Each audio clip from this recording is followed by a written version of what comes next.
There's a reason why there's a Bible or a Quran before the witness box in a courtroom, and it's for the witness to swear to tell the truth, the whole truth, and nothing but the truth. Because whatever the witness says becomes statement under oath.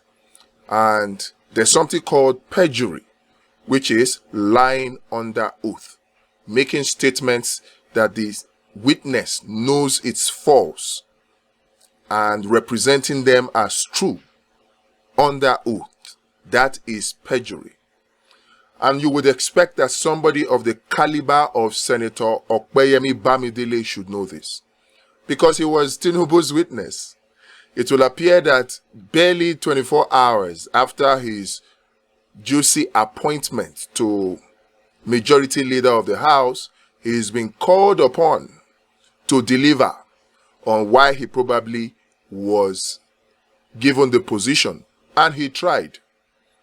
But in trying, he may have gotten himself into a lot of trouble, because you would expect that Senator Opeyemi Bamidele would know what it means to lie under oath. Not just because he is a serving senator, not just because he is the majority leader in the Senate, but particularly because he claims to be a practicing lawyer in the United States, and so he understands the United States legal system. You would expect that he understands what perjury is. But what does he do? He perjures himself.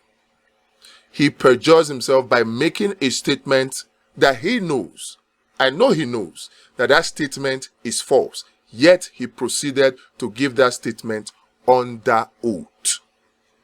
What is the perjury?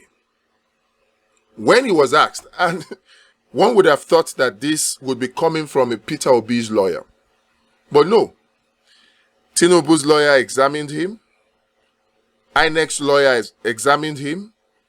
It was APC's lawyer that pushed him to perjure himself before the court of law. How did he perjure himself? The APC lawyer asked him to confirm that without a law, without a charge, there can be no conviction, to which he affirmed yes.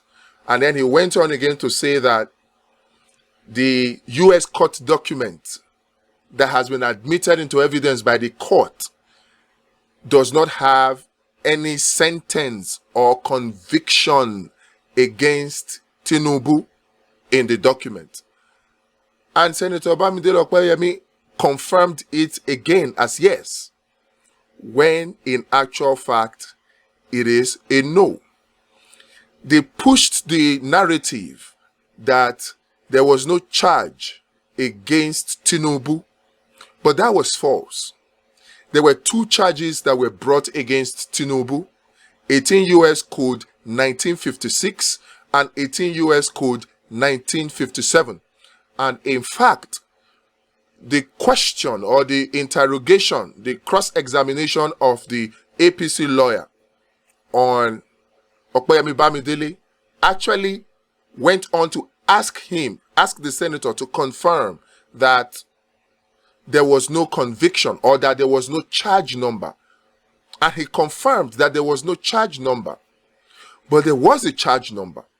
The charge number is 93C4483. That was the charge number.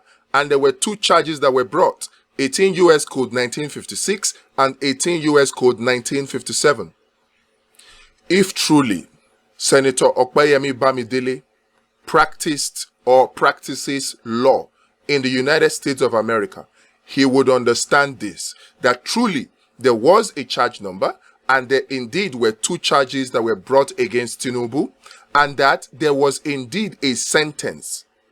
There was indeed a sentence. So knowing this to be true, going under oath before the Presidential Election Petitions Tribunal to confirm that there was no charge number, that there was no charges, and consequently there was no conviction, no sentence, that is lying under oath. Senator Bamidele Opeyemi should know better.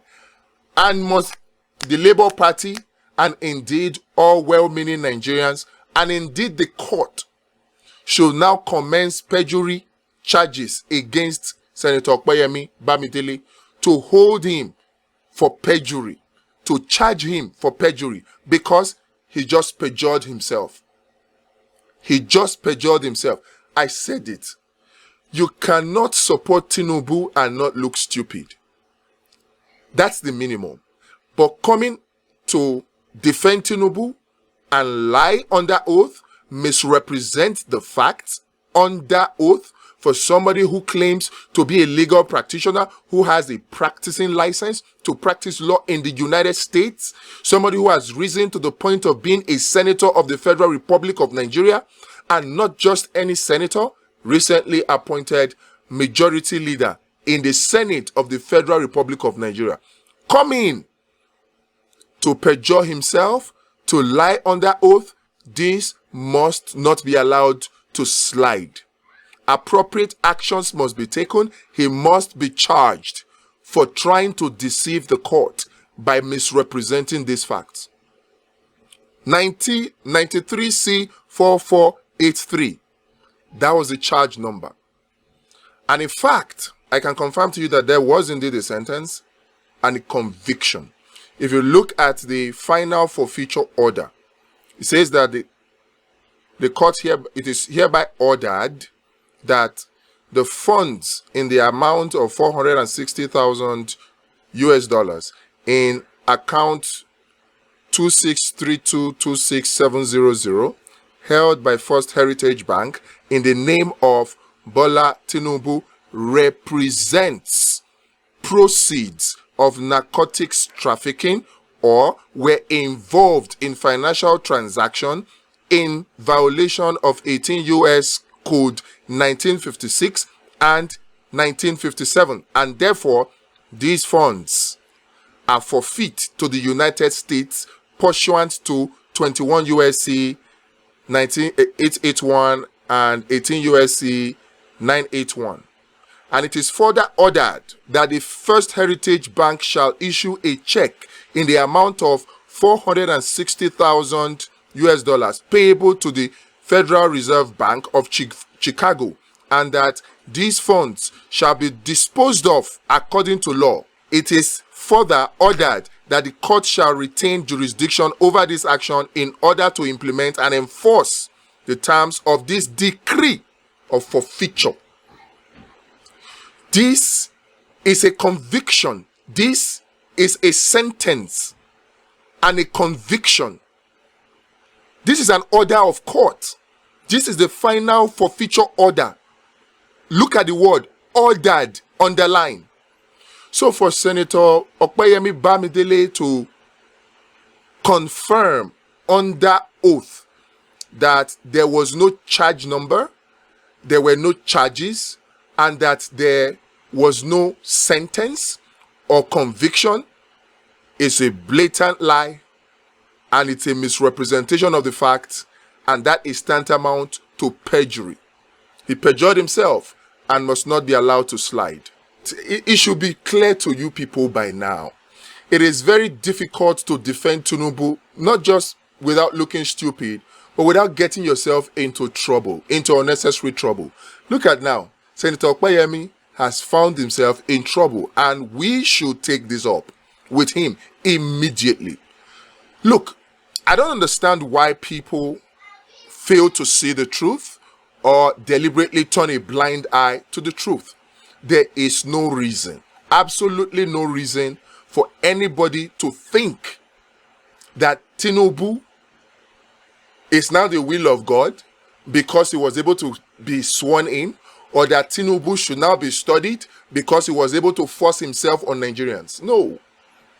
You cannot, because an armed robber successfully robs a community for a period of 20 years, now ask members of that community to emulate that armed robber, or to study the armed robber in order for them to become armed robbers. You can't do that.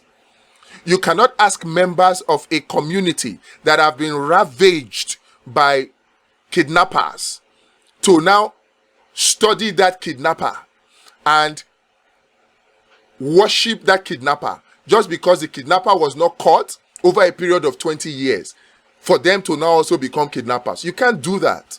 The mere fact that you have somebody who has these baggages around him make his way or force his way, by his own words, force his way into office. You cannot now, on the basis of that, now come to tell other Nigerians that they should emulate him.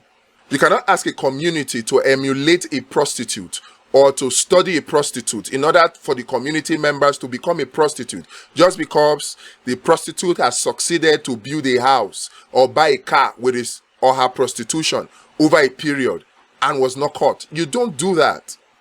What is wrong is wrong. Tinubu has these baggages around him, so many allegations. He should answer to them. The annoying thing is that he has not even apologized. He has not even admitted. He has not even talked about all of these activities that he engaged in the past. Not once. It is people he pays to come, and then this one comes and lies for him under oath, confirming that there was no charge number when there was indeed a charge number, confirming that there was no sentence when there was indeed a sentence.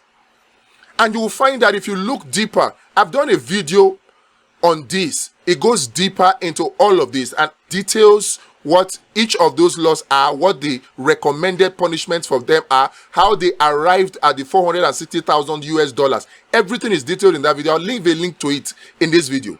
Detailed there. The US justice system works. This happened to be a plea bargain, and it's because he was not the primary person they were after. And also, add to that, the fact that he was not even in the US at that time. He probably would have been picked up, and we would have had the full criminal trial.